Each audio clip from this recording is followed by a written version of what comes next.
The 1998 NBA Finals. Tonight, it's Game 3. The Utah Jazz versus the Chicago Bulls. The United Center, where over the last 3 years, the Bulls are 28-2 in the playoffs.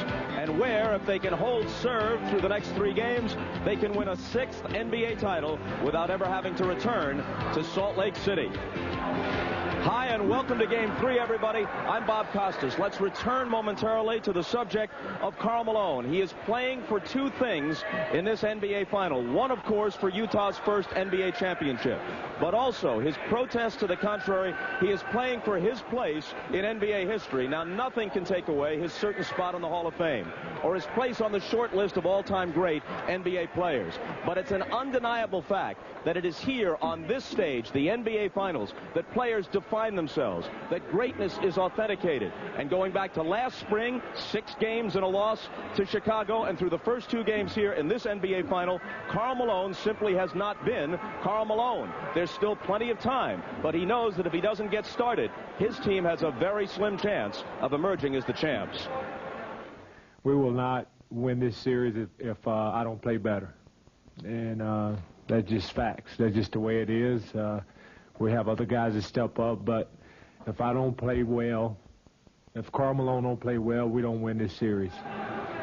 We're joined by Isaiah Thomas and Doug Collins. Doug, your thoughts on Karl Malone's struggles? Well, Bob, everybody's talking about his shot selection, but if you look at the first 3 rounds of the playoffs and the first 2 games of this series, his perimeter shooting, the percentage of shots is basically the same.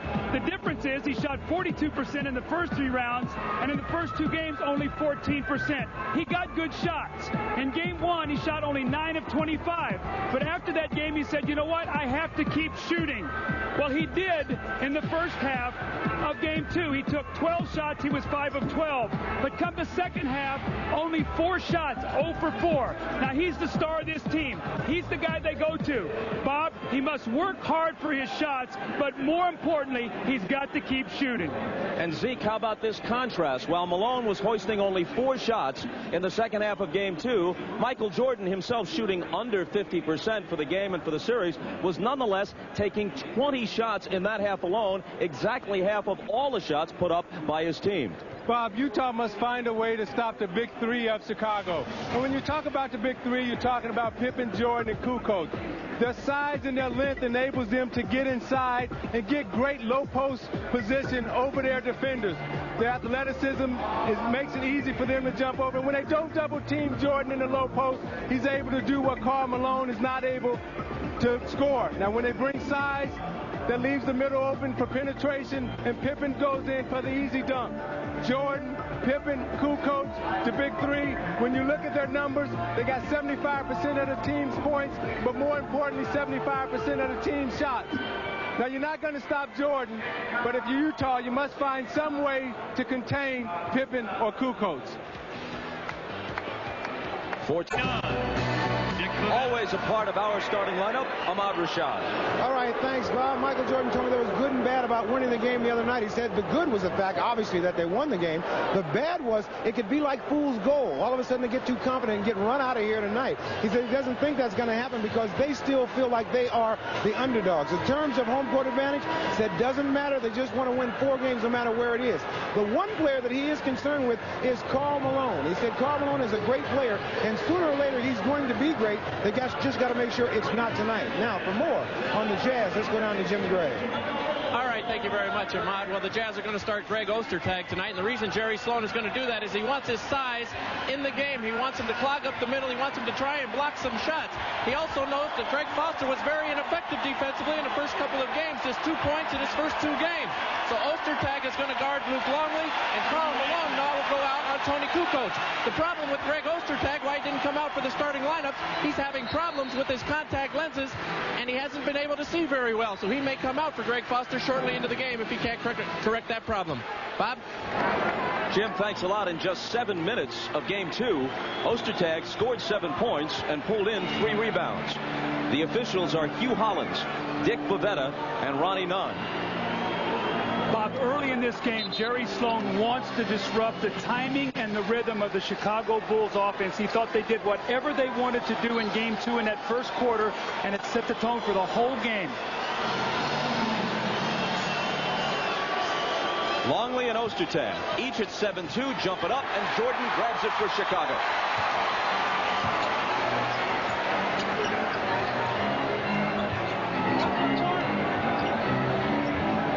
Harper guarded by Stockton.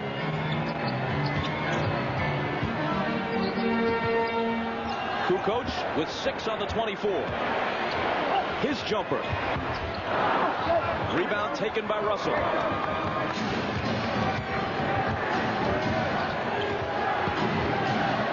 Malone wastes no time and hits the jump shot. Prior to that, through the first 2 games, he'd hit 3 more jumpers than a dead man. 3 of 22, but he starts out by connecting on his first one tonight.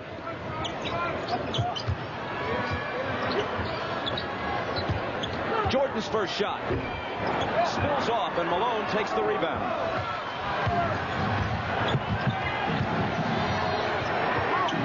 Hornacek, who scored 20 in game 2, hitting 7 of 11. Malone, 2 of 2.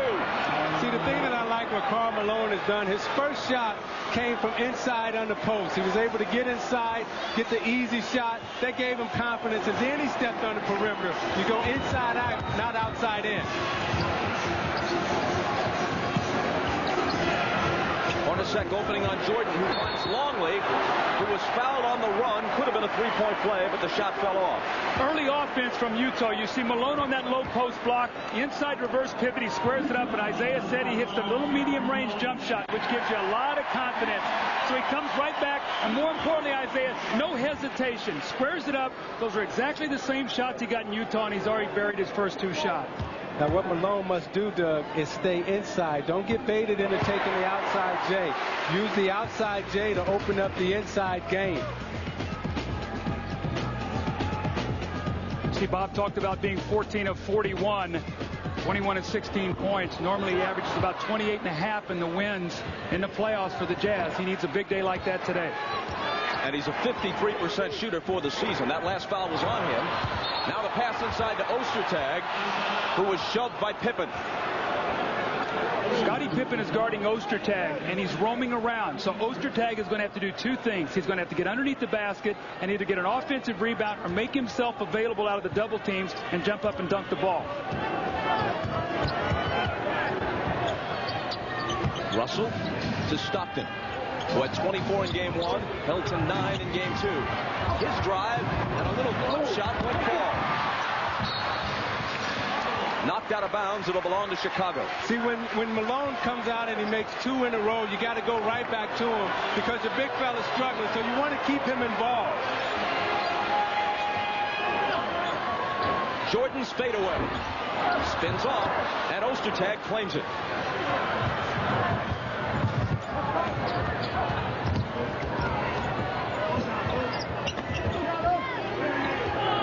Ostertag, low post against Pippen, muscles in on him, misses, can't hit the tip, and Longley clears it. Pippen pull up 3. Back tap by Kukoc, and there's another offensive rebound as we go back to part of the storyline of the first 2 games in Salt Lake City. The Bulls all over the offensive glass. Malone bumps Jordan, no foul. He back rims the jumper, and here comes Utah. 3 on 2. Stockton to Malone, threw it behind him. Now John recovers. A rare errant pass from Stockton. Well, Stockton was upset because his big man had a dunk, and he would have been 3 for 3. He took away an easy basket. He's 3 for 3 anyway as he slices through the defense. Meanwhile, Jordan is 0 for 3. See, Malone's mindset right now is attack. You see everything is going to the basket, not fading away, shooting jump shots.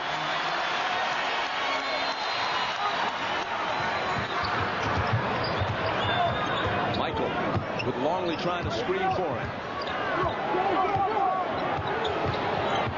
Spins around Hornacek and hits off the glass. He had to work awfully hard for that basket, though, Bob, and we're just barely starting this game. If they can make him work that hard, fatigue could be a factor. Hornacek comes off the screen and misses. Rebound Harper.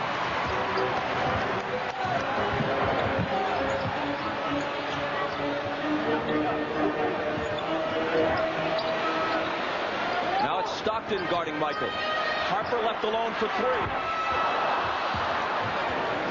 And back comes Utah with a 6-3 lead. Presence of Ostertag. 2 defensive rebounds here to start the game. Malone bouncing it to nobody in particular, and Kukoc picks it up.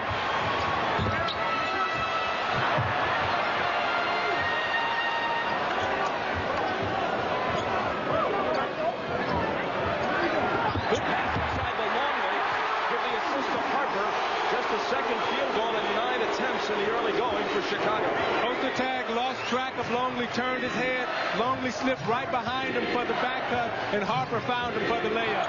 Ostertag alone, but the pass is overthrown, and even at 7-2, he couldn't gather it in. You can see what the Bulls are doing. They're leaving Scottie Pippen at half court and doubling Stockton to try to get the ball out of his hands. This also takes him out of the screen and roll in their half court offense. Stockton steps in front, picks it off. Ahead to Russell against Pippen. And an offensive foul as Scottie had established position. That's number 1 on Russell. So you watch Scottie Pippen in transition will get his body square and get his chest facing the defender. Russell crashes right in. One of the things to watch for in this game, Scottie Pippen guarding Ostertag puts him underneath the board. Now he can rebound and advance the ball quickly, and they should get easy fast break opportunities. Hornacek fouls Jordan.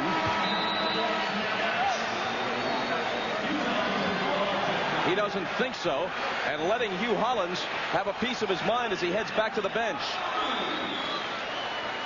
Jerry Sloan getting his 2 cents in as well. Clock stops with 6:54 to play in the first. Utah by 1.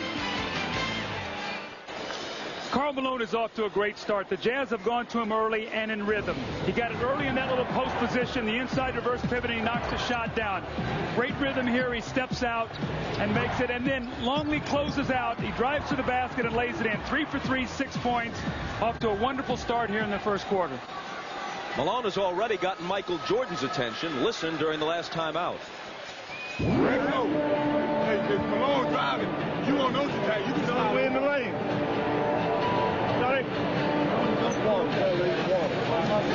Jordan is telling Kukoc to slide in front of Karl Malone when he's driving down the lane. But Tony Kukoc is saying, hey, Malone's a big guy. I don't know if I want to sacrifice my body and get in front of him. Hey, this is the finals. You better sacrifice everything. Longley, top of the key. Michael spinning on 2 defenders and a whistle. An offensive foul on Jordan. Michael is trying to spin away from that double team, Bob. The double team is coming from the top. He's trying to spin baseline and get out of it. That time he hooked with the offhand on Hornacek and got the foul. It's his first.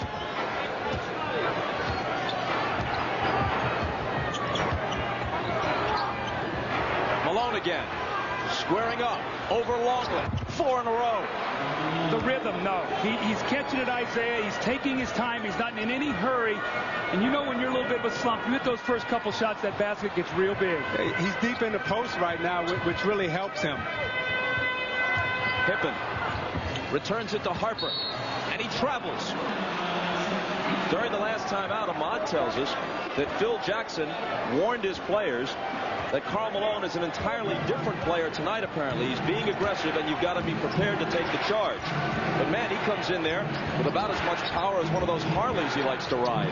Good luck taking the charge. Malone, this time he drives. Same result, though. Whether it's to the hoop or from the perimeter, he's 5 of 5. What a difference 48 hours has made.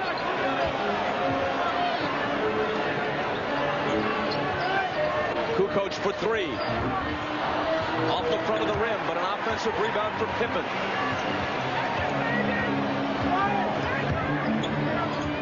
Longley traveled with it. He had an open shot, thought better of it, and then walked.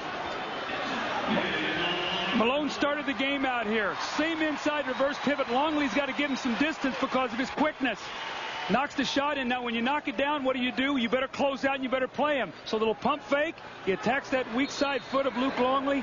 Easy layup, no weak side help. You're going to see Dennis Rodman in the game right now. He's going to try to cool him off. But, Isaiah, as you know, once a guy gets started, it's so hard to come in and play defense on him. And, Doug, the great players, you know they're not going to struggle 3 games in a row. They may have a bad 1, a bad 2, but very rarely do they have a bad 3. Longley stays in. It's Rodman for Kukoc. It's Russell from the outside. It's too long. Jordan got a hand on it, and Longley eventually claims it.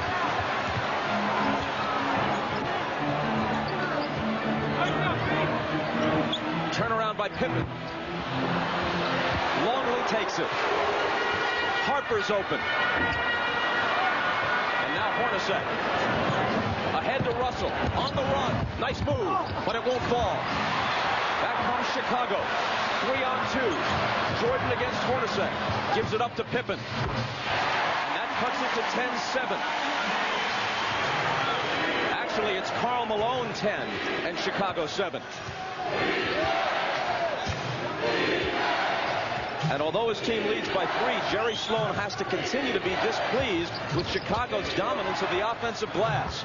Stockton becomes the first player other than Malone to score for Utah. Little adjustment there on that screen roll. They went to a double high and allowed Stockton to come off where they couldn't get the weak side rotation. Michael into a crowd.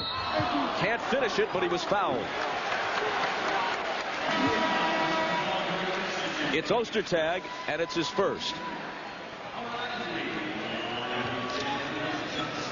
NBA.com is at the NBA Finals, providing complete coverage of the Jazz and Bulls. Log on now to join a live cybercast with NBA and WNBA stars, or enter the NBA.com arena for same-night video, audio, and photos, live post-game press conferences, and more.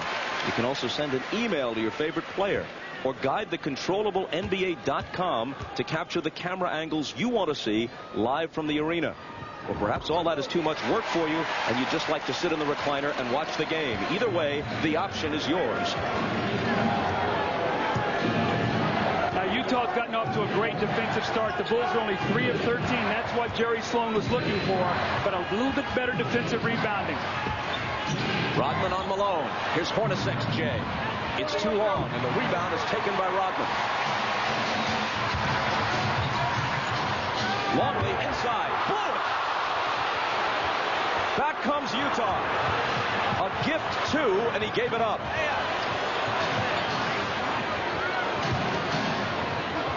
Malone. Fade away on Rodman. 6 for 6.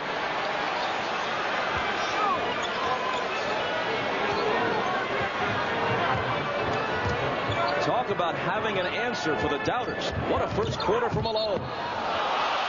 And it's going back to Utah. Now you watch Malone in the post against Rodman. You see how he gets him deep, and he gets Rodman on his back. That's the key to post-up play. You got to get the defender on your back. Now you can turn around and take the easy fadeaway J. The ball back to Utah on the offensive foul against Pippen. Well, Russell does a nice job. We see Karl Malone here again with that fading jump shot, but Russell played a nice angle instead of trying to fight over the screen. He went to a spot, and he ran, and Scottie ran right over the top of him. Malone hands it to Isley. The reverse won't drop. Jazz leading it by 5. Longley against Ostertag with the hook. See, I like that, though. He missed the layup. They came right back to him and gave him another opportunity to get his confidence back. See, I like the fact that Ostertag's in the game, that Jerry Sloan had enough confidence to play him. He's only been averaging 12 minutes in this series. Hornacek into the lane. Wild shot, no good off the glass. Ostertag trying to follow, knocked away from him.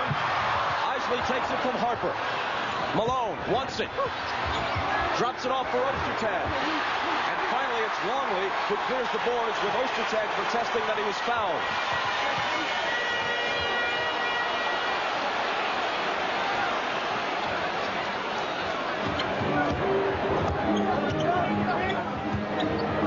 Longley another hook shot. And he was fouled on this one. Jerry Sloan made the decision to start Greg Ostertag. The centers thus far have been taken out of this series in game 1 and 2. They tried to go to a smaller lineup and keep up with Chicago's speed. But Greg Ostertag was very important to them in the conference finals, and he's coming up big here tonight with 5 early rebounds. You don't need him for scoring. You need Ostertag for rebounding and shot blocking. Now Foster must come in and supply the same. And we go to Jim Gray. All right, Bob, Greg Ostertag is having a problem with his right eye. At the end of the pregame warm-up, he was poked by one of his teammates. His contact came out. It scratched his pupil a little bit, and it's dilated. And according to the doctor, he's just having a little trouble with his vision. He will be able to return to the game. Right now, they've taken it out to watch the pupil for just a little bit. Bob? Thanks, Jim. 1 of 2 for Longley, cutting Utah's lead to 2. Look at this. The rest of the team has hit 1 of 12. Malone a perfect 6 for 6. They're trying to get it to Carl. Now it's Hornacek. Jordan on him. Longley comes over with help. Isley with 4 seconds to shoot. Isley has it blocked by Harper, who continues his outstanding defensive play. Longley on the run, trying to get it to Michael, and they cough it up with Hornacek the beneficiary. Russell pops free and misses a wide-open three-pointer. Looks like Luke Longley's making a conscious effort to try to beat the Utah centers up and down the floor. Michael in traffic. Deals to Kukoc and now Longley. The bounce to Kukoc on the return, and he lays it in to tie the game. That's his first basket. Kukoc had 13 points in game 2, all of them in the first half. Not such a quick start for him tonight.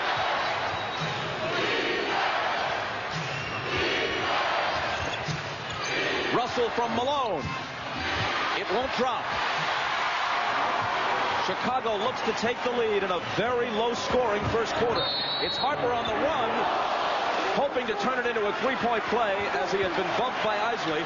Harper will come to the line with 38 seconds to play in the quarter. Tony Kukoc is at the top. The ball is going to go inside. And watch the great back cut in the pass. As he goes to the basket, Tony Kukoc with that slashing move, and that's the way he scored in the first quarter in the first half of game 2. Got out on the perimeter in the second half, got nothing going. Harper, a great scorer early in his career with the Cavaliers and the Clippers. That's his first point tonight. But he has 6 rebounds, 2 assists, and a blocked shot in this first quarter. Longley goes out, and Scott Burrell comes in. We really got to keep our eye now, and when you start going to the benches, it's been Utah's advantage in the first 2 games. Chicago's bench must play well here today. One of 2, but Kukoc is there to turn it into a three-point trip down the floor. And a three-point Chicago lead. Malone, sandwiched by 2 defenders. Off to Russell, and now Hornacek. Can't tie it. 20 seconds to play in the quarter. They've got some great shots, Bob. They just can't make a shot right now. Chicago's on an 8-0 run.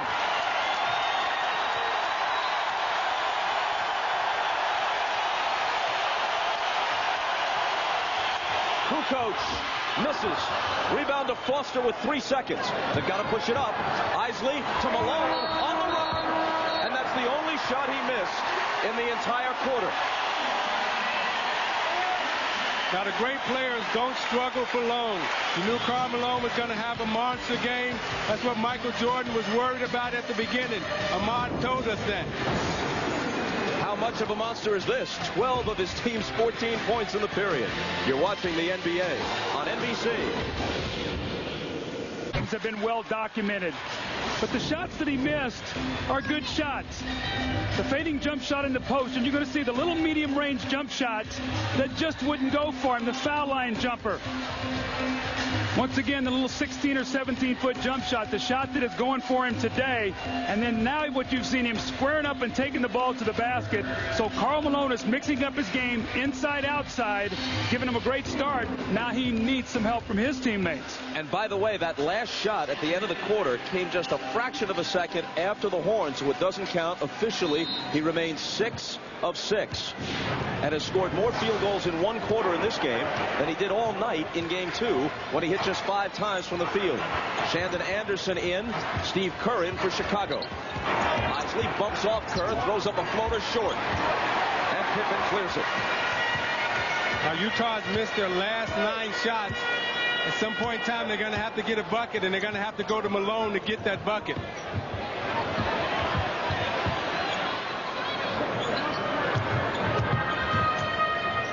Rodman turns. His shot is blocked partially by Malone and taken by Russell. Jordan begins the second quarter on the bench for Chicago. Malone with Rodman on him.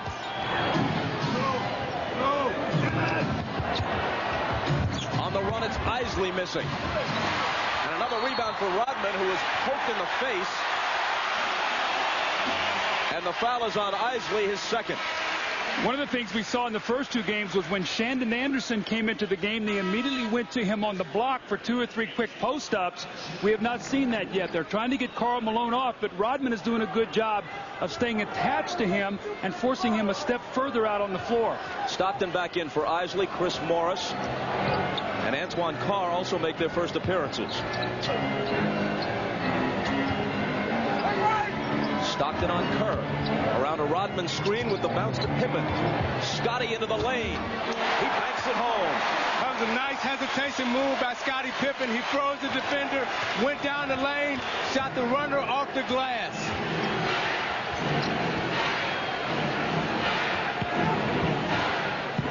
Rodman has Carr. Kerr on Stockton. Carr with the jumper. He backwards it, and Chicago returns with the ball, up by 5 all of a sudden. And Stockton fouls Kerr. Now you watch Scottie Pippen here on the penetration.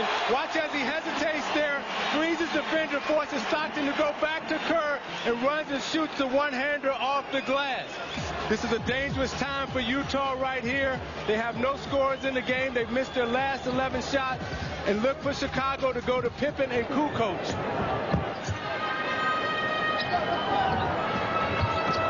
Here's Scottie. Morris is on him. Into the lane, another runner. He hits it, plus he's coming to the line. See, Bob, in game 1, Scottie Pippen lived out on the perimeter, shot a lot of jump shots. Game 2, he started slashing and cutting.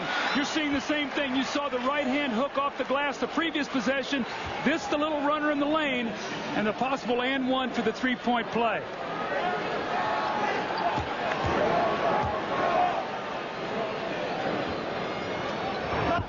That's the first free throw Pippen has missed in this series. With the Jazz shooting 1 for 19, other than Malone 6 for 6. Stockton is back in earlier than he's normally into the game. Normally plays Isley longer. Realized he needs him back out on the floor. Shandon Anderson against Burrell. And he finally puts an end to a long Utah drought. Isaiah, that's the play that I was talking about that they went to in game 2. Went right to Shandon Anderson when Malone was out of the game. Contact away from the ball and a Utah foul.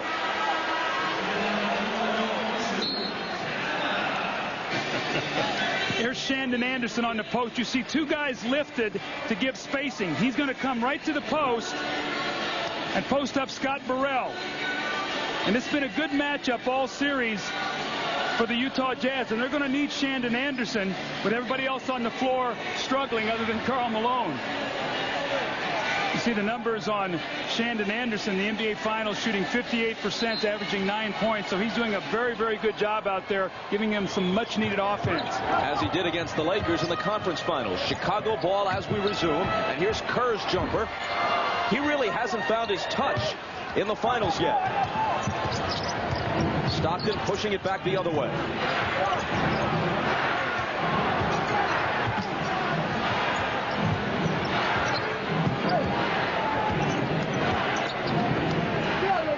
Shot clock down to 6.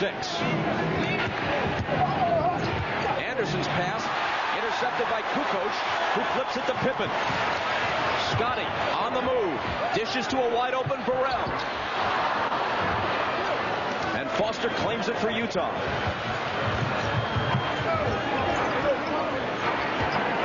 Burrell gave Chicago 15 decent minutes in game 2. This is Anderson inside, and it drops for him. But if Burrell does not hit open jumpers like the one a moment ago, he's not of much use to Phil Jackson. They went to Bushler in game 2. Today it's been Burrell because Bushler had problems with Anderson. You saw Kukoc on him on the last possession. Pippen behind Burrell's screen, and Scottie drills it. He's got 8. Scottie's shooting the ball extremely well right now, but most importantly, he's giving Michael Jordan a chance to rest. Anderson again. He's fouled this time. Now you watch Shandon Anderson here, and the great pass of John Stockton, the great feed. Look at the rotation on the ball, right into his shooting pocket. All he has to do is step in and finish. That's the first on Burrell. And a week from tonight, game 6 back in Salt Lake City, unless someone wins 3 straight here. Under the 2-3-2 format, this is the 14th year of it. No home team has ever won the 3rd, 4th, and 5th games in succession, but 2 road teams have. Kukoc. And a whistle as 3 defenders surround him. Isaiah, your Pistons in '90 did it at Portland, and Michael Jordan's Bulls in their first championship a year later did it to Magic Johnson's Lakers at the Forum. Bob, I think game 3 in the 2-3-2 series is the most pivotal game. It used to be game 5, but game 3 gives you the psychological advantage if you're able to win that game at home or on the road. Bob, they're going to rule this was a non-shooting foul, that Greg Foster grabbed Kukoc before he could get the shot up. Now, Foster's being very aggressive. Now they're going to make it a 2-shot foul. I guess they've changed it, saying was it a flagrant. Well, the Jazz are now over the limit. Okay. That's their 15th foul already. Less than 4 minutes into the period. Meanwhile, Chicago has only 1 team foul. The referees were talking and said it wasn't a 2-shot foul. They did not realize that it was in the penalty also. So now Chicago will shoot the rest of the way. Malone back in, Jordan back in. Foster out with 2 fouls. Rodman out, Longley back in. For those of you scoring at home.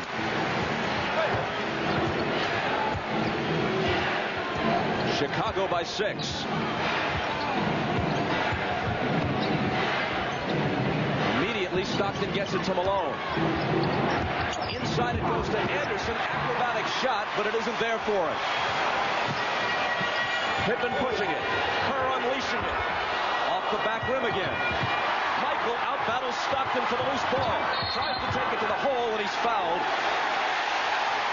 Chris Morris and Shandon Anderson were both there.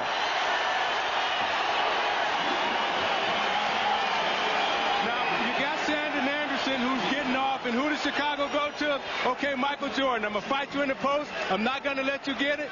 Shandon concedes. Okay, I'll back out, and I'll let Malone have it. The bull stopper is Michael Jordan chasing him on defense, and then on the other end, out battles Stockton for the loose ball, and there he is on the free throw line.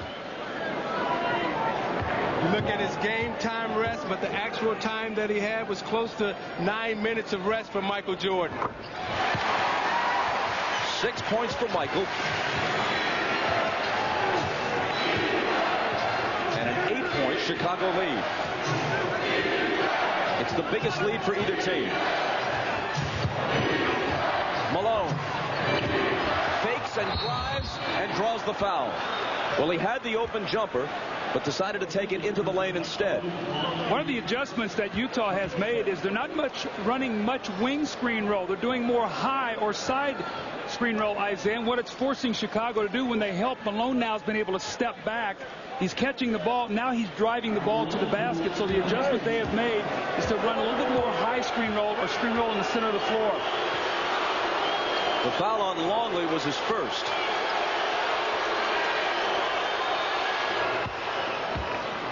I just love the way Karl Malone has approached this first half. I mean, everything is attack, attack, attack. And a lot of times we talk about aggression and competing, but what that really means is that when you put your head down and you drive it to the basket, that's what aggression is when you're going forward, not backwards. Perfect from the free throw line thus far as well. 14 in the game. Unfortunately, the rest of his team virtually silent. They trail 27-21. Michael got Anderson into the air, but doesn't unleash the shot. Now he will. When you overplay that man in the corner, their pressure release is to cut back door. How often have we seen it in the playoffs? Luke Longley makes that beautiful baseline bounce pass to either Pippen, Kukoc, or Jordan with the powerful finish. And Jordan used Anderson's body momentum to force him one way and back cut the other. Stockton on the move against Kerr. Now Malone into the lane, trying to dish it off to Carr, but the Bulls break it up and steal it. Pippen from Michael. Loose ball battle. Scottie to the floor. Anderson finally comes up with it. Stockton. Inside to Morris. And the assist for John. As you know, the all-time NBA assist leader. Led the league in assists 9 consecutive years, eclipsing Bob Cousy's record of 8. Now you watch Jordan on the back cut. Watch how he'll use his body momentum to get Anderson off guard. He pump fakes him right there, and he'll slide to the corner. Anderson overcuts. Oops, I'm going. Back cut, dunk. You take another look at it, you see him go away, the bounce pass, the feed, the dunk, and you're watching the NBA on NBC. Not Batman and Robin, Jordan and Pippen. When you look at what they've done here in the first half, you see Scottie penetrating in the open lane. When they come to double team, his jump shot is on, it's working, and Jordan splitting the double team, reversing, going the other way for the back cut and the dunk. Jordan and Pippen, what they've done in the finals thus far, you look at the score and you look at the rest of the team last year and this year.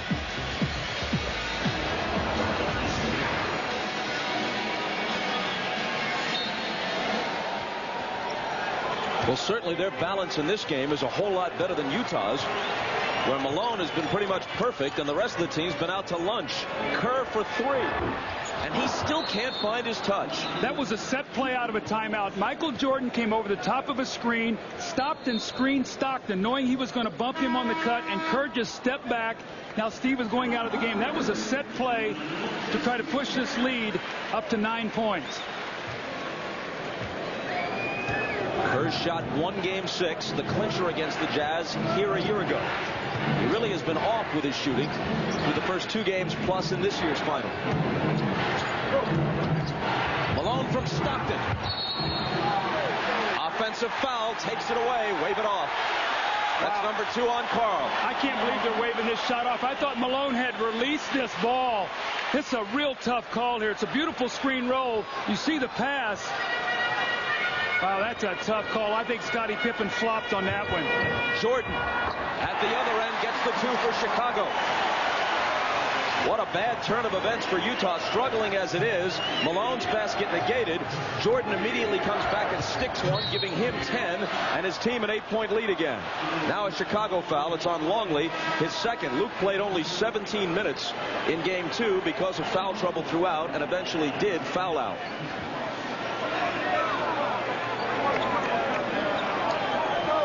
Now you watch Jordan away from the ball, moving without the ball. You see he sets Morris up and comes right off the screen, right into the shot. Utah loses it. Jordan back, spinning, fading, firing, and drawing the foul.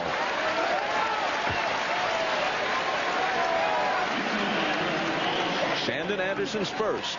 This is going to be very discouraging right now for Utah because they're doing a pretty good job defensively. The Bulls only have 31 points, Isaiah, but they've only found a way to score 23 points. Everything they've done has been in the half court, and the Bulls have just smothered them.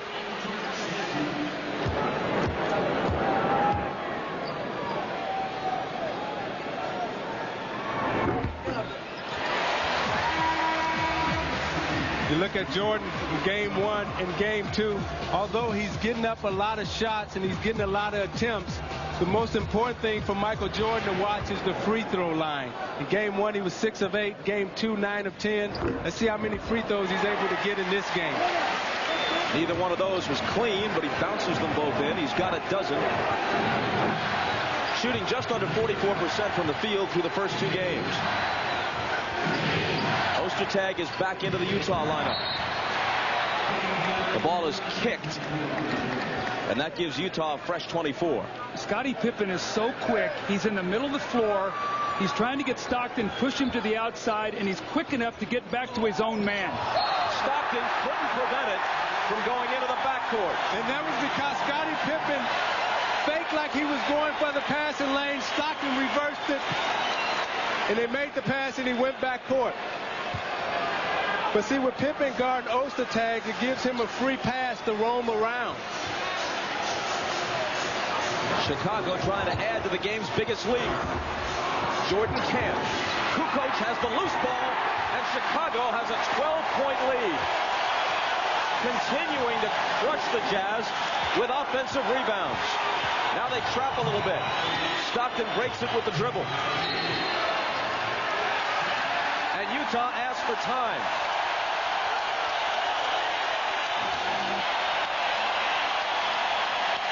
Here's Scottie Pippen. Now watch what he's going to do. He's going to chase him off the center of the floor. He's guarding Ostertag. Kukoc helps him. Then he gets back. It totally disrupts the Utah offense. Now they've got no place to go. The clock is working against them, and it eventually turns into a turnover. Karl Malone started out 5 of 5 against Longley, but he only took 1 shot against Dennis Rodman. And the United Center, as loud as it's been all night, now they settle in a bit, but they were really whooping it up as the Jazz tried to inbound. Stockton on the move, back outside to Malone. Now it's Russell. Just before the shot clock, he hits a 2-pointer. His foot was just on the arc. That's his first basket. And only the second field goal by a Jazz starter other than Karl Malone. Stockton had the other one.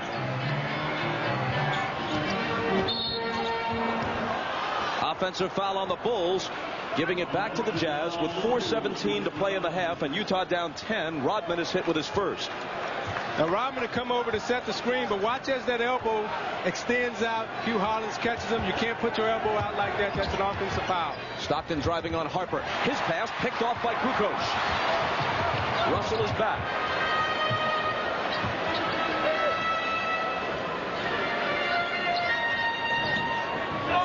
Michael against Hornacek.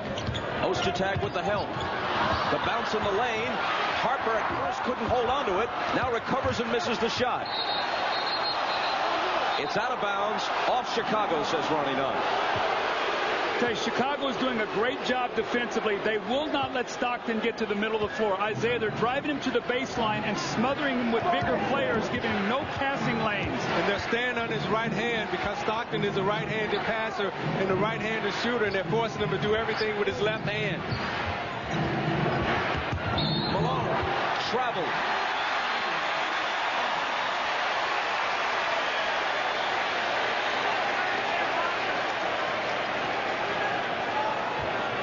Through the years, Chicago fans have had their complaints with Hue Hollins, including in this year's playoffs in the Indiana series. Rightly or wrongly, fans see things with their hearts sometimes rather than their eyes.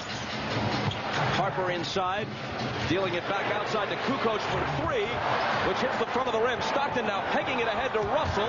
The trailer is Hornacek, and he's got it. But to finish up the thought, Hollins called that travel on Malone, and earlier called a very iffy offensive foul on Karl, which took a basket away.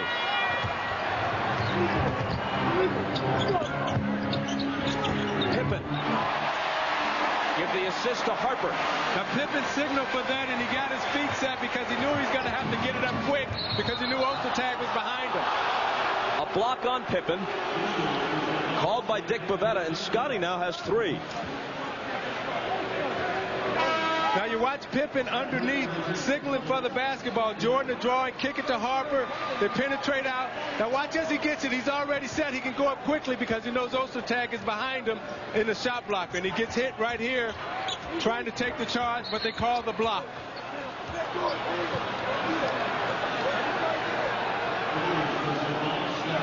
And another Chicago foul immediately, this one on Burrell, and finally that pushes them over the limit with 2:39 to play in the quarter. Now Pippen has been so key to the Bulls defense. We have 2:39 to go. The Bulls are up 10. Can they find a way maybe to attack this Chicago defense now with Scottie sitting down and try to close this lead maybe to 5 or 6 as they go into halftime? Look at the difference in the free throws. That was only the 5th taken by Utah. Chicago to this point has taken 3 times as many. Michael Jordan has only taken 7 shots tonight, so that might be part of the plan. Get everybody going so he has great energy to finish this game, and it's working right now. The Bulls are up 8.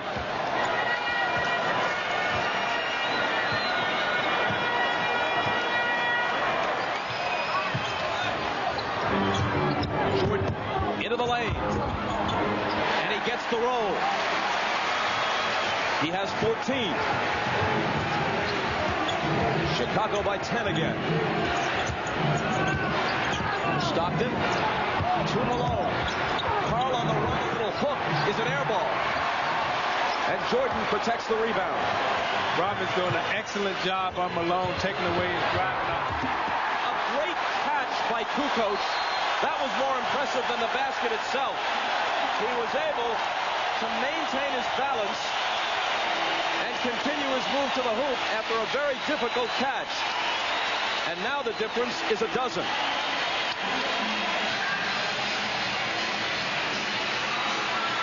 The Game 2 win in Utah has really rejuvenated the Chicago Bulls team. Michael Jordan, with Pippen down on the bench right now, attacks and makes a very, very difficult shot over the outstretched arm of Greg Ostertag. Look at the eyes of Michael Jordan. He's now playing Stockton. Forces him to spin, and then Rodman with the body bump pushes Karl Malone away, takes a weak shot at the basket, and what does that lead to? Tony Kukoc running out. The great pass from Harper. As Bob said, a wonderful catch. Now remember, Tony's a left-handed player, so his right hand is out of bounds, but his left hand is open for that little flipper. Meanwhile, get this. Malone is 6 of 7 from the floor. That air ball off the hook, his first miss officially tonight. But he doesn't have a field goal since 3.5 minutes remain in the first quarter. And I think you have to give Dennis Rodman the credit right now for shutting down Malone. Agreed. Stockton on the move. His pass through the lane is intercepted by Jordan. Stockton's turned the ball over several times in this first half.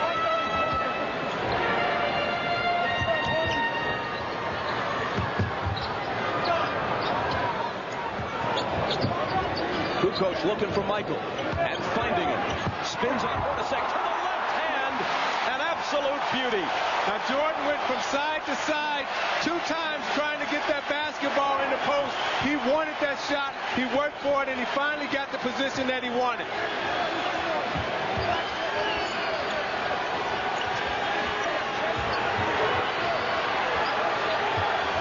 The shot clock winds down. Stockton trying to find somebody. Hornacek looking to create on his own.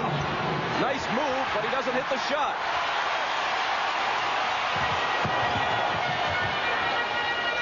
Harper bumps off Stockton and lays it in. Stockton looking up at the official Bavetta saying, hey, come on. Where's the charge? Well, he was inside the dotted area.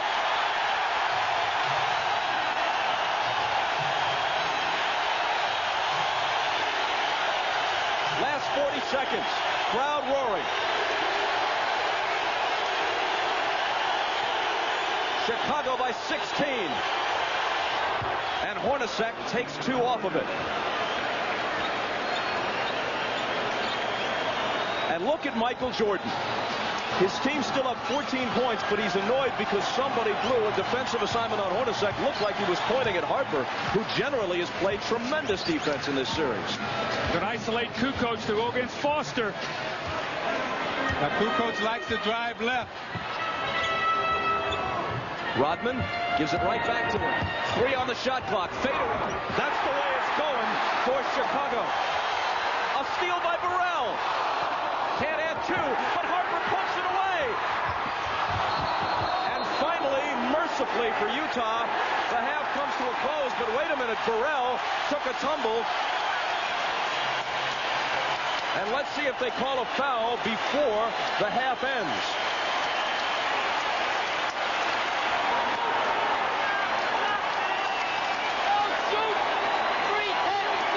And things go much worse for the Utah Jazz. Unraveling as the second quarter clock winds down. I think they're going to call a foul right here on John Stockton. You see Burrell makes the inbound steal. Harper knocks it out of his hands, takes a peek at the shot clock, and you see Stockton trying to block out Burrell underneath. And Dick Bavetta called the foul on John Stockton underneath. But see, that's a careless play. You throw away the inbounds pass, you get John Stockton a foul. And it's after Kukoc makes the great shot, now they're going to end up the half with 2 free throws. That's a terrible momentum play for Utah going in at half. Chicago has been stifling with their defense. Chicago by 18.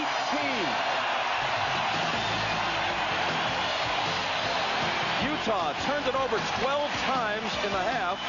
Malone and Stockton 4 times each. Coming up at halftime, Hannah Storm's interview with Bobby Sloan. That's on the Prudential Halftime Report after these messages. You're watching the NBA on NBC. Facing an 18-point halftime deficit, Utah has to deal with these numbers. Karl Malone is 6 of 7. The rest of the team, 7 of 27, as we take a look at the rest of the Miller Lite halftime stats. Well, Bob, I wish I could tell you there were some good trends for Utah, but there wasn't. 12 turnovers that led to 12 Chicago points. Stockton only 2 points and 4 turnovers of Chicago. Kukoc, Pippen, and Jordan were terrific. 38 of 49 points, 78%. They shot 11 of 14 in the second quarter. And the free throws, they were the aggressors. And that's been the difference in the game. The stifling defense and the great play of the entire Chicago Bull roster. And when you look at Utah, it's been all Karl Malone. 6 of 7, 14 points. But the others must play well. They must shoot a little better and step up. You look at Karl's shot chart here, and if you look at the one miss that he has, it's against Dennis Rodman. He started off hard against Luke Longley with 6 of 6, and that one miss is against Dennis Rodman. He's got to do a better job of getting Rodman underneath the score. In Chicago, it's the big 3, as we talked about in the opening. Jordan, Kukoc, and Pippen. You look at the others with 11 points, but Utah must find a way to stop the big 3. Ahmad Rashad back at the United Center where the Bulls lead the Jazz by 18. Now at halftime, Phil Jackson told his team that they had great rhythm. Keep the rhythm going. Now defensively, he said that they're rotating extremely well. Karl Malone's doing the things that they want him to do, but he's just making a lot of shots. But the one thing they don't have to worry about, Karl can't beat him by himself. Let's go down to Jim Gray. All right, thank you very much, Ahmad. Well, Jerry Sloan wasn't very happy at the half. He told his team, you must develop some type of offensive rhythm. He says, we're totally out of sync. You must execute better. You got to shoot the ball better. Too many turnovers. Gave up too many second chances. He said, basically, guys, we need to improve in every phase of the game and just try and chip away at this. Bob? Thanks, Jim. To make matters worse for Utah, consider this. The Bulls, an aging team with a thinner bench than Utah, has essentially played every other day for 2 weeks. The only exception to that, dating back to Game 3 of the Indiana series, was the 2-day break between the 7th game against the Pacers and the first game in Salt Lake City, but then they had to travel.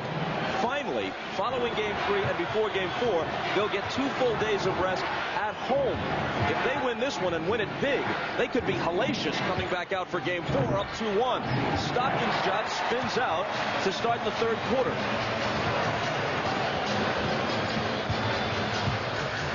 The Bulls look to take their advantage to 20. Kukoc does just that.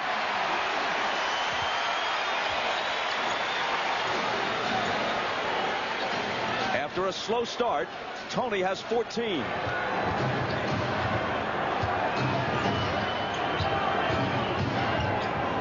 Hornacek looking for Malone, out of bounds to the Bulls. Chicago's taking them out of everything they want to do. They only ran 7 pick and rolls in the first half for 8 points. That was their bread and butter in Game 1. They can't get the ball in the post now. Chicago totally has them rattled on the offensive end. Their 13th turnover. Kukoc against Malone, and an offensive foul as Tony tried to push off.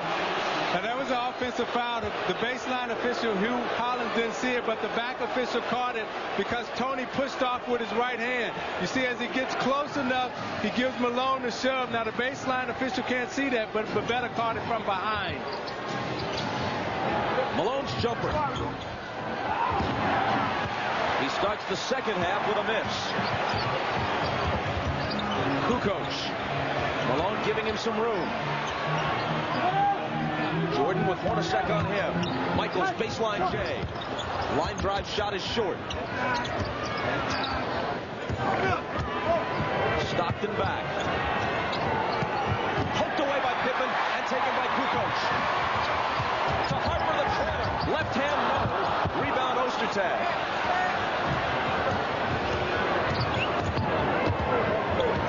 Utah has 14 turnovers, 5 of them by the usually sure-handed Stockton.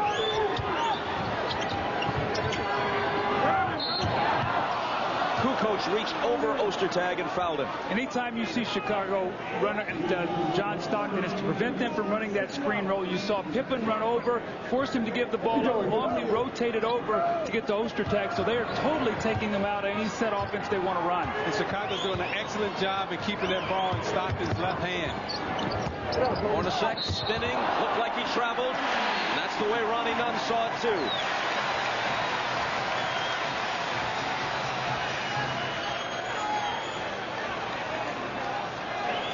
More than 2 minutes played in the third quarter. Utah still hasn't scored.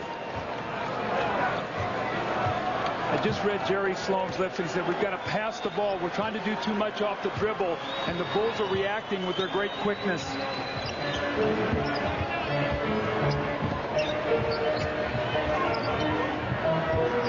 Longley fires from 20 and hits it a 22-point Chicago lead.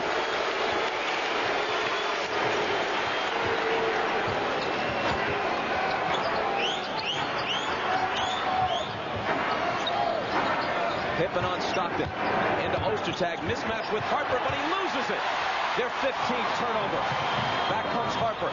Spinning around Stockton. Bulls going for the kill. Longley. Batted away by Ostertag. No goaltend, despite Michaels' pleas. Here's Russell. And finally, Utah is in the scorebook almost 3 minutes into the third quarter. But even that play was an adventure. It took him a great extra pass to Malone. Scottie Pippen got back and looked like he tried to take the charge on Russell. Didn't get that call. Michaels around Hornacek. Russell skies for the rebound.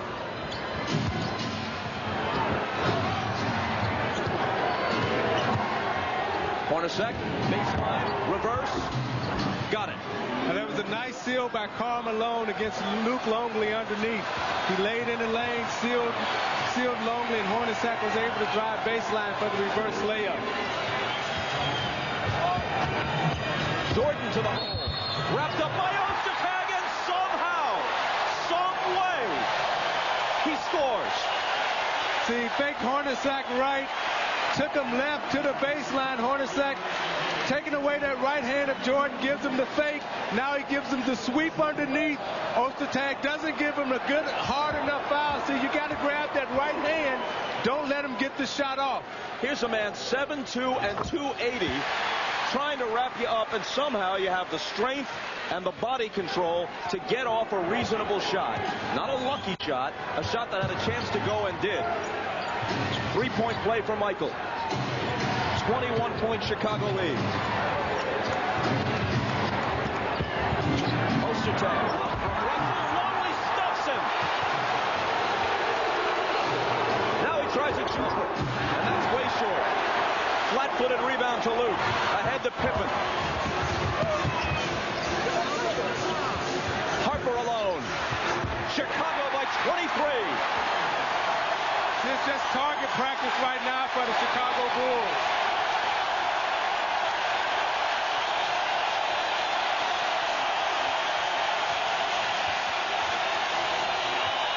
Lob for Malone.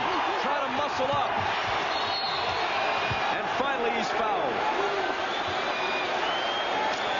See, Isaiah, one of the problems, you need Ostertag's size out there, but the problem is they're rotating and leaving him alone and then getting to him because he's not an offensive threat. So in essence, what they're doing is Scottie is Roman, and they're forcing them to go to Ostertag, and he just can't finish. And they're leaving Ostertag open underneath, and you saw very vividly right there that he didn't have the type of lift to get it to the basket quick enough. Malone has 17, but 12 of them came in the game's first few minutes. In both 96 and 97, as Foster comes in and Ostertag goes out. The 2 years prior to this one, the Bulls led the NBA in scoring. This year, even with Jordan claiming his 10th scoring title, Chicago was only 9th in the NBA in scoring. But their defense makes up for that. It's what assistant coach Tex Winter calls unleashing the Dobermans. They can just suffocate you. And to one of the best offensive teams in the league, that's what they're doing tonight in Game 3. Jordan's pass picked off by Russell. Kukoc trying to cut him off. He takes it all the way to the rim, and Tony fouls him. See, the Bulls have the kind of players defensively, Isaiah. They can switch everything because they're all equal size other than Luke Longley out there. So when you screen down and come off a screen, a guy jumps out in the passing lane and takes you completely out of what you want to do. Russell hits the first. 2 close games in Utah.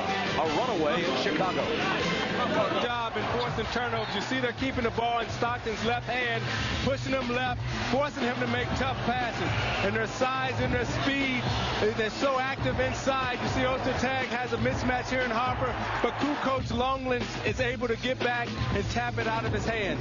Chicago has the 3 things in the athletes that you can't teach: the size, speed, and skill. And in recognition of this look inside the game, Miller Brewing Company will donate $1,000 to the Thurgood Marshall Scholarship Fund. It's the Bulls delivering a supreme court performance tonight, up by 20.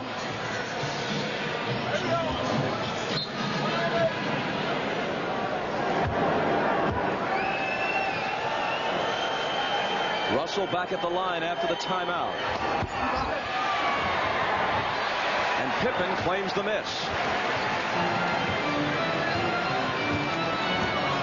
It's important for the Bulls to keep pushing here. A 25-point lead as Jordan pops it and misses it, and Malone takes the rebound. A 20-25-point lead going into the fourth quarter might allow them to rest some people. A 15-point lead would not, and that could become important as the series moves along.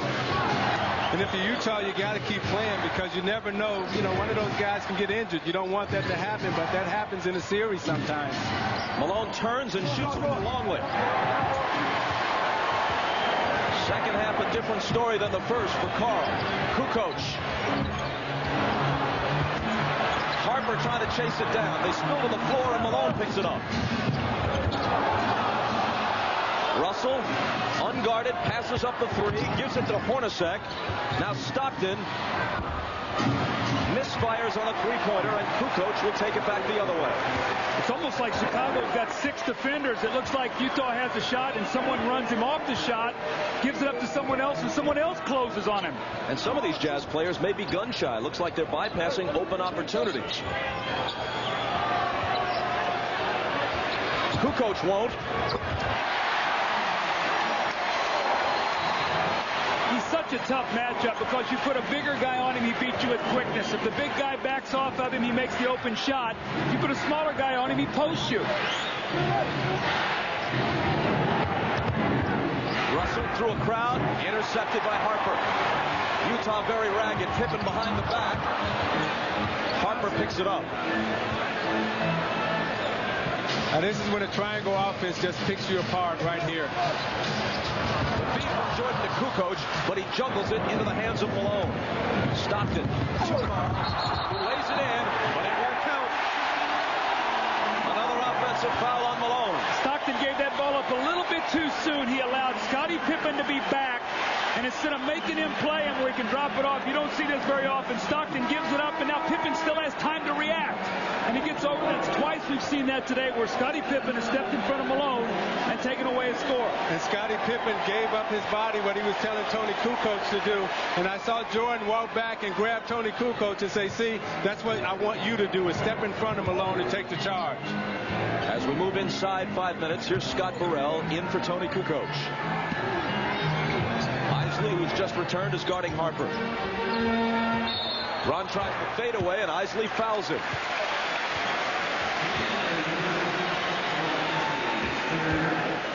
Isaiah, watch this. Russell looks like he has a shot. He passed to Hornacek. Look at Pippen. Completely closes. Here comes Kukoc. He takes him up. Here comes Jordan over, gives up the shot, but he forced him to make 3 extra passes to get that shot off. That's what Chicago has done all day. They've been aggressive. They've been quick. They've been the attackers all afternoon. See, their guards just have too much size and too much speed. You're looking at Ron Harper here on the free throw line, fouled by Howard Isley. Utah's problem is that their guards can't grow. You can't grow 6 inches in a game. They're giving up 6 inches, and every player that they're guarding.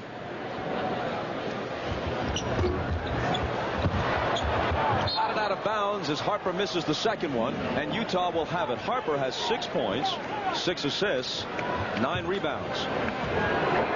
And more importantly, a tremendous defensive job on Stockton. He's kept him to that left hand all day long, and John has not been able to get in the middle of the floor and deliver to his teammates. And now Stockton is a spectator, benched for the moment. Man, this is unbelievable. Utah with 38 points with 4.5 minutes to play in the third quarter. And that's with Malone opening the game, sizzling, hitting his first 6.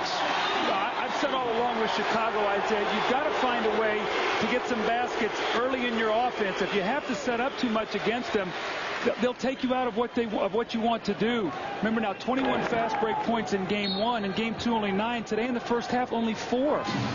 As Longley picks up his 3rd foul, Rodman replaces him. Isley has it knocked away, but Hornacek is there to pick it up. To Malone inside, and now he has 20. See, what Utah has to do right now is they have to find something that's going to work. It might not help them today, but they've got to find something, Isaiah, that they can go to get some offense. Pippen's jumper won't go, and Russell takes the rebound. Adam Keefe is in for the first time off Utah's bench. Ronnie Nunn says hold on, and he spots a Chicago foul. Now you watch Rodman battling Malone underneath. Neither one of these men are going to concede. Rodman's trying to do everything he can, so he fronts him. What does Malone do? He seals him, goes inside, makes the easy layup. Now this time, he's taking Dennis deep, and Dennis can't compete with Malone's strength underneath. You see he's in the paint, so he tries to knock him off, and he can't get him off.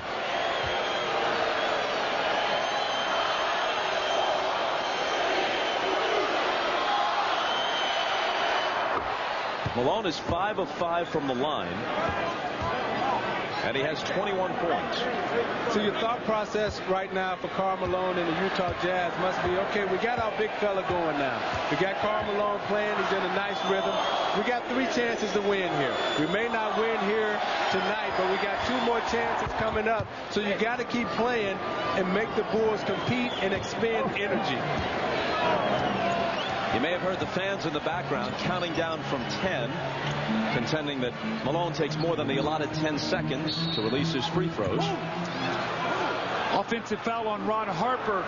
He started to come over the top of the screen, and he grabbed Isley, just threw him away, so he will pick up the foul. So here comes Utah down by 19. They trail by 18 at the half.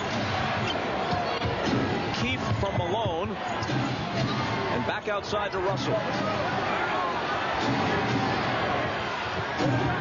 Malone working on Rodman. Through the lane against him, and he traveled. That's the 3rd basket that Malone has had taken away. 2 on charges, 1 on the traveling violation. Now, Isaiah, the difference is Longley has to give him space because of his quickness. Rodman is right up against him. And they got him with a little extra half step there in the traveling violation. Pippen trying to make his way through some defenders and fouled by Keefe, his first. Utah's third team foul. The Bulls are already over the limit. 3:20 to play in the quarter. Jordan into the lane. Knocking it away is Russell, but he got a piece of Michael.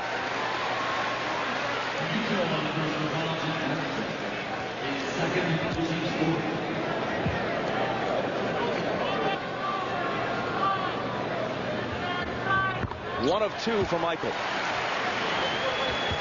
20 points.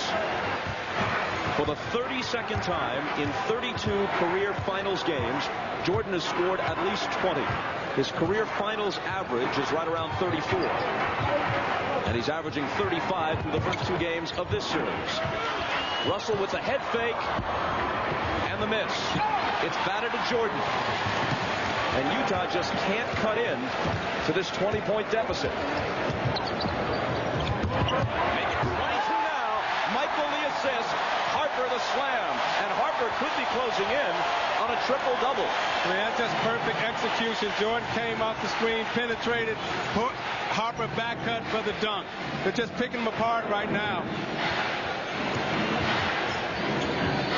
Russell blocked by Burrell. Into the arms of Harper. No look, flip back to Scott. 24-point Chicago advantage as they run a clinic on the Utah Jazz. Whoever Scottie Pippen is playing, they're putting him on a guy that's not looking to score. And he is just a roamer. Now he's playing Adam Keith. And he's trying to disrupt everything they do. If you watch him, he's not even playing Keith. Malone against Rodman. Harper there with help. Another offensive foul as Malone throws the elbow. And Rodman nods in both agreement and delight. That Utah's going to have to do something with Chicago's big three scores. They're going to try to slow one of them down. Well, that has not worked today. Scottie Pippen has been great on both ends of the floor. Michael Jordan with a tremendous shot in the three-point play opportunity. And Tony Kukoc. These three guys have combined for 46 of the 66 points. Michael with 20, Kukoc with 16, and Pippen with 10. During that timeout, they were talking not so much about winning the game, but about sealing this early. Listen.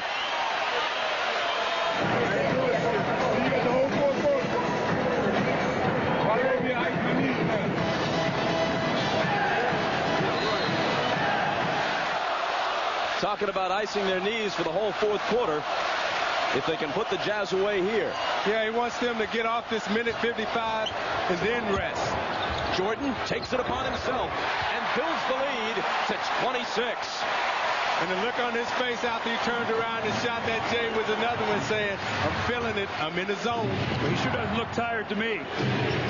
See, I don't think fatigue was a factor for the Bulls coming into this because at the start of the playoffs, they had the same amount of rest as Utah did. Isley misses the three-pointer. Yeah, but Utah had 9-10 days of rest between the conference final and the start of the final.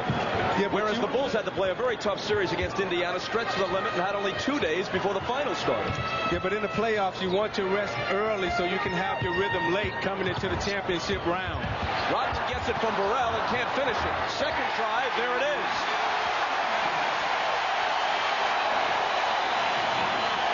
I tell you, I know Jerry Sloan well. I watched him play when he was in high school. And all he's going to tell his team is just keep competing. Keep competing. Carr misses. Keith had it knocked away by Jordan. And it will belong to Utah. Well, it's still only one game. You got 2 more left here in Chicago. It doesn't matter how many you lose by 1 or 50. You still lost. So you still got to come back and play, game 4 and game 5. The problem is you got to sit in Chicago now for 3 days and read and hear about this, and you can't do anything about it until Wednesday. And you know, Isaiah, how hard that is. Anderson from Isley hits the three.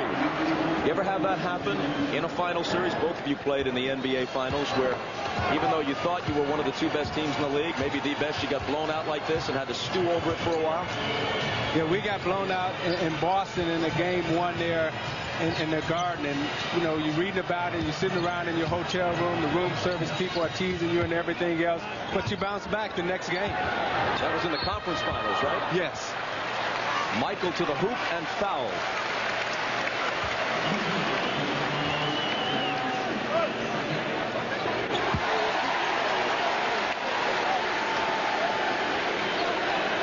Zeke, I know that you often cue up a tape of The Sound of Music yourself, don't you? See, that ain't even right. The hills are alive with that Sound of Music for you, Zeke.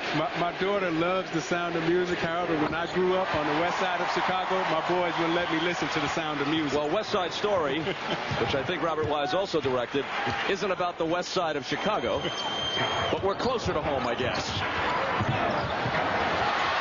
Isley comes up with it, has to heave it to beat the shot clock. And that sequence, as much as anything, pretty much sums up the game for the Utah Jazz, who trail by 27 after 3. This is the team that won 62 games and won both head-to-head against Chicago in the regular season. Down by 27. You're watching the NBA on NBC. Chicago clicking in all phases of its game, but you've got to start with defense. Going back to the fourth quarter of their Game 2 win at the Delta Center, when they held Utah to just 15 points, and in fact, in Game 1, although they lost in overtime, in the fourth quarter they held them to 12. Over the last 4 quarters, they've allowed only 60 points. A full game's worth of play, only 60 points allowed to the Utah Jazz.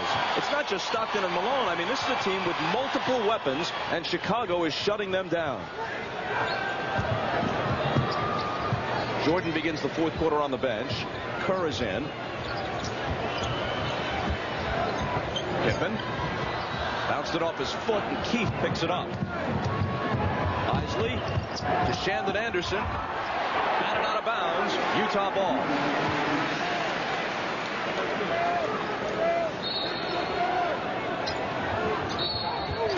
Whistle on the inbound.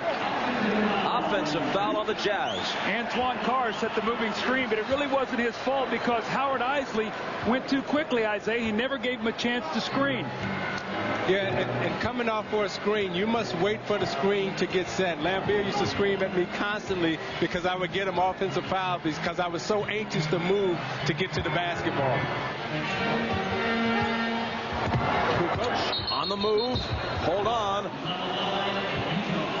He stepped out of bounds. Trying to drive the baseline. He stepped on the end line.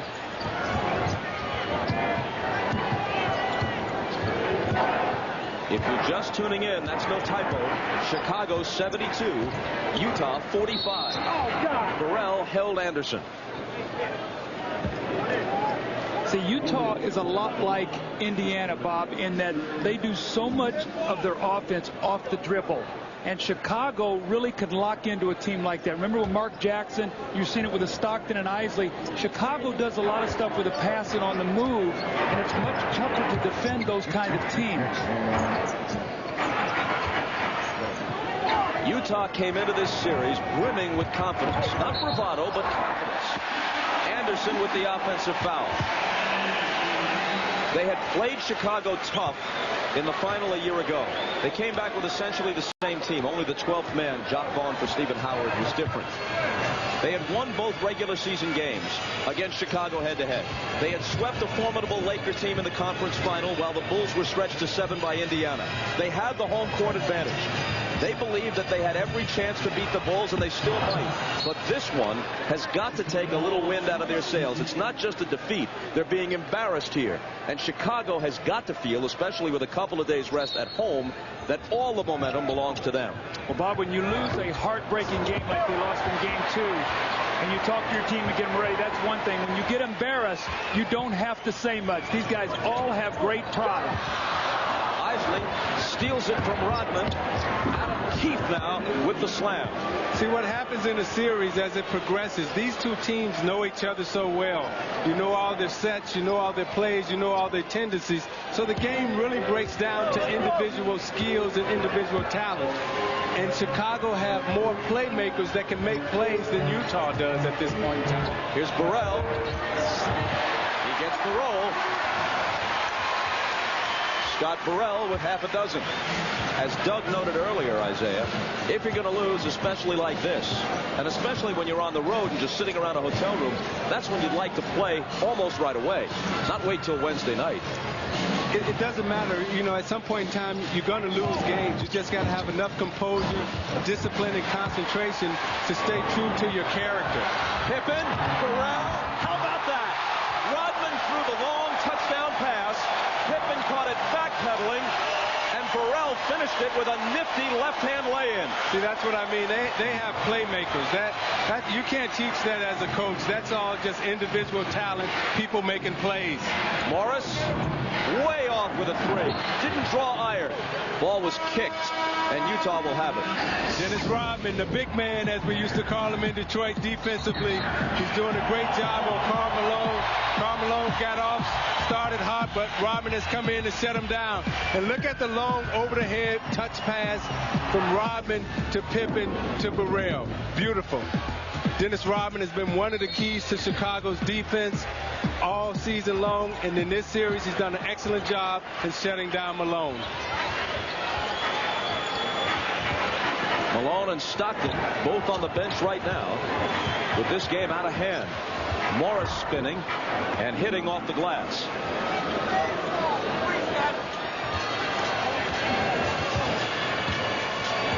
Chicago by 27.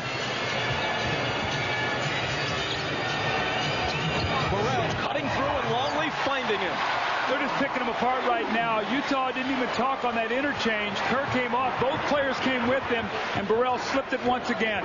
The thing that I admire about these two teams, Chicago and Utah, is that they're true to their offense. They're true to their character. There's no such thing as garbage time for them. But there's such a thing as a terrible game, and Utah's having it. Here's Bushler in for the first time. Pippen, Longley, stampeding through, and Carr knocks it away. You know, a lot of teams, Doug, at this point in time in the game, you see players try to do things that they're not capable of doing. Maybe that was one of them. He missed it badly, Morris did. Kerr, wide open look at a three. And now that was in character.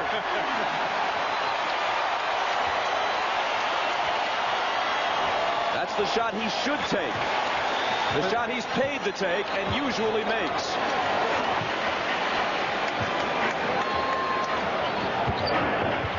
Morris shoved back in his face by Bushler. Here comes Kerr. To Pippen, who was fouled by Shandon Anderson. If my math is correct, this is now a 32-point lead.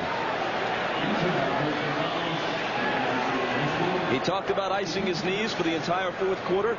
That's what he can do if he's content with just 24 points. And 24 points and only 14 shots today. That tells you how efficient his offense was.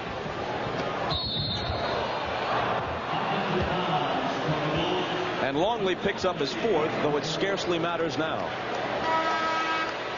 You know, this may be a good time to give Scottie Pippen some rest and get Randy Brown into the game. I don't know what happened to him, but he's been buried on that Chicago bench since this series started.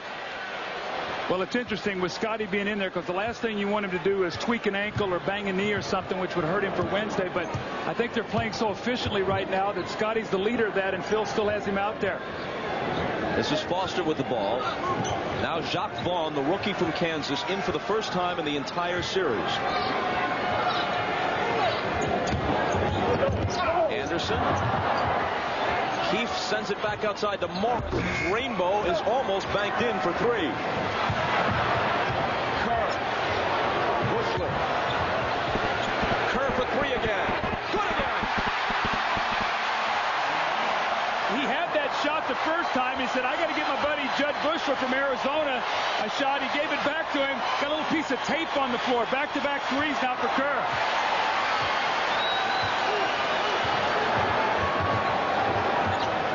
Foster left alone. Can't hit him.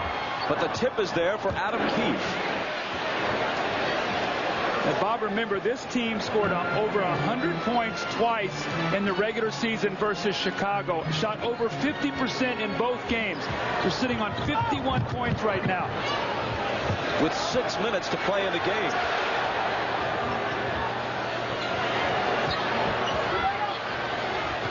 Longley against Foster, left hand. Hits the front of the rim, and Vaughn comes back the other way.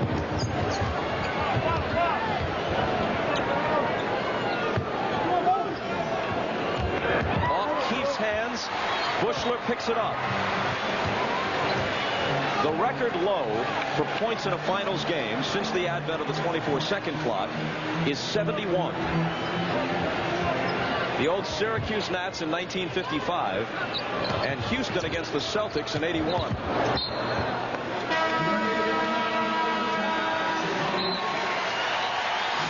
Heading into commercial, there's still plenty for Chicago fans to cheer about. One of their favorites, Steve Kerr, having his moments. Well, you do what you do best. You shoot the three. Steve Kerr spaces the floor. Scottie Pippen finds him. And now Bushler couldn't get his shot off. Steve, you're open. You're hot. Let it go. Back-to-back threes for Steve Kerr. Back-to-back threes and a lead of 33. And now let's go to Jim Gray. All right, Bob, thank you. Let me take you guys about a month ago, back on May the 9th. Game 3 was played in San Antonio in the second round. The San Antonio Spurs beat the Utah Jazz by 22 points. In that game, the Jazz only scored 64 points. That was a playoff low. Well, they came back the very next day and won Game 4 in San Antonio, so there is some precedent for them being blown out in the playoffs and coming back. Bob? Thanks, Jim. Wennington in the lineup. Misses the jumper. Vaughn brings it back. And Doug, if you were in Jerry Sloan's shoes, how would you approach this the next couple of days before Game 4? Well, Bob, you're probably going to laugh at this, but I would probably say, you know what, guys, I don't want to see you tomorrow. I want you to get along with your thoughts and think about what you have to do. The coaches and I are going to watch tape. We're going to come back. We're going to have a great practice on Saturday. We're going to regroup them, on Tuesday, and we're going to play. And maybe sometimes the less you say, the better, because this team won 62 games. They didn't do that by accident. They have great pride. The crowd erupts, and so does Michael, as Judd Bushler cans a three. The lead is 36. Morris back rims his jumper. So, Bob, what I'm saying is I rely on this team's pride. I rely on Stockton, Hornacek, Malone to say, you know what, guys, we got to come back in and get Game 4. We cannot be facing an elimination game here in Game 5. Morris was fouled as he moved through the lane. Stockton's evening is finished. At age 36, he missed the first 18 games this year, speaking of Stockton, with a knee injury. He had a 10-year stretch in the prime of his career where he missed only 4 games. Led the league in assists 9 of those 10 years. Consistently scored 15, 16 a game. One of the greatest players in NBA history, as is Malone. But neither has experienced an NBA championship. Well, I guarantee you that guy Stockton and Malone, as soon as this game is over, they probably want to get back in the gym and start practicing. Because when you're in the finals and you're playing in championship level play like they are, you don't want any days off. You can rest in the summer. I don't think it's about rest, Isaiah. I think it's about mentally getting yourself to do what you have to do, because practice tomorrow is not going to do that. Bushler almost had his second in a row, but it spun out. There's going to have to be things they're going to have to do X and O wise, though, because Chicago has completely taken them out of their screen roll. They've kept them pushed to the sideline. They've got Stockton down on the baseline. They've rotated, and they've allowed Pippen to totally disrupt everything by playing a guy who doesn't score. But I tell you the message that sends to Chicago. I remember we were playing Atlanta Hawks in the playoffs, and they took a day off. That immediately told us that, hey, these guys aren't serious. They don't want to be here. They're out golfing or playing or doing whatever they want to do. We came back, and that gave us enough incentive to destroy them. Jordan, Harper, Pippen, Kukoc, all enjoying it from a ringside seat. Of course, if this were a boxing match, they would have stopped it already on cuts.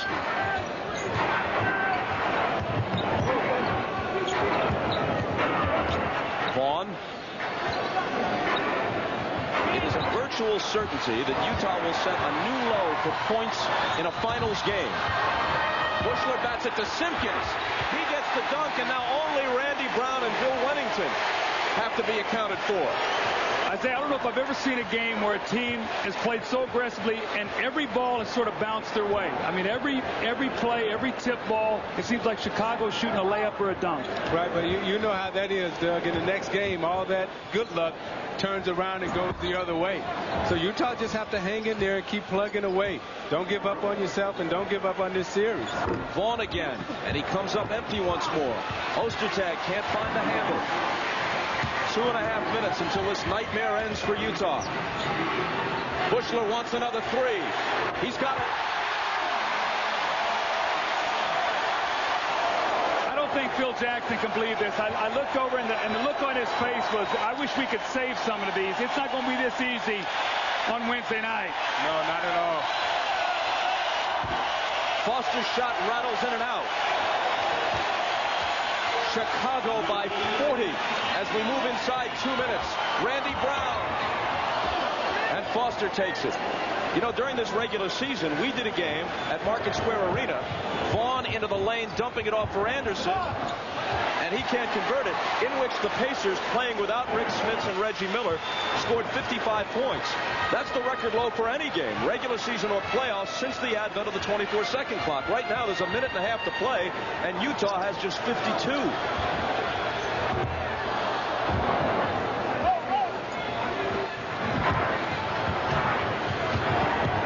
Vaughn to the basket, no again.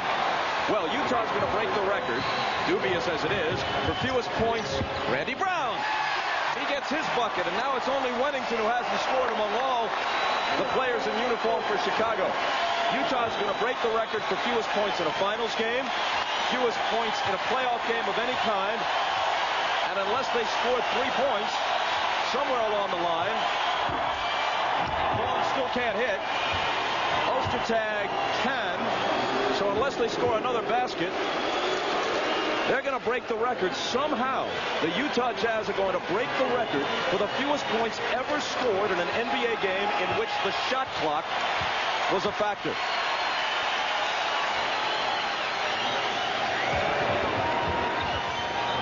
Someone got a piece of Brown's shot. Simpkins was fouled.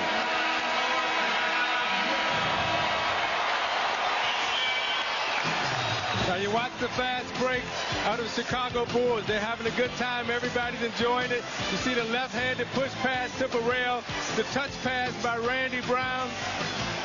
Deflected in the air. Judd Bushler, the former volleyball player, to Dickie Simpkins. And Michael says, oh my, Dickie.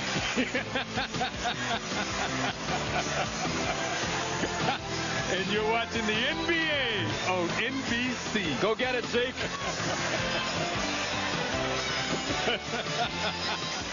With 36 seconds to play, you can see that Utah is doomed to score the fewest points ever in a playoff game, not just the finals, any playoff game.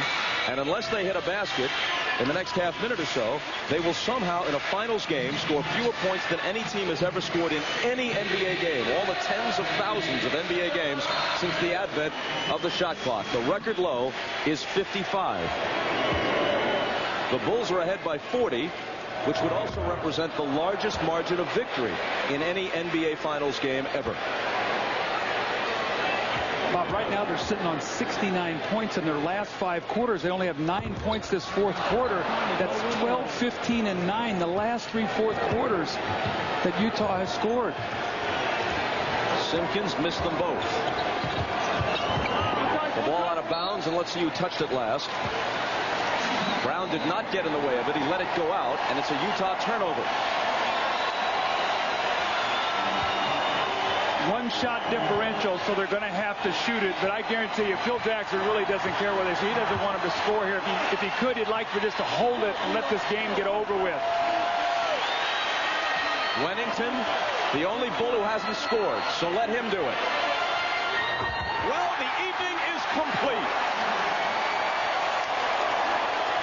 Every I has been dotted, every T has been crossed. Vaughn at the buzzer.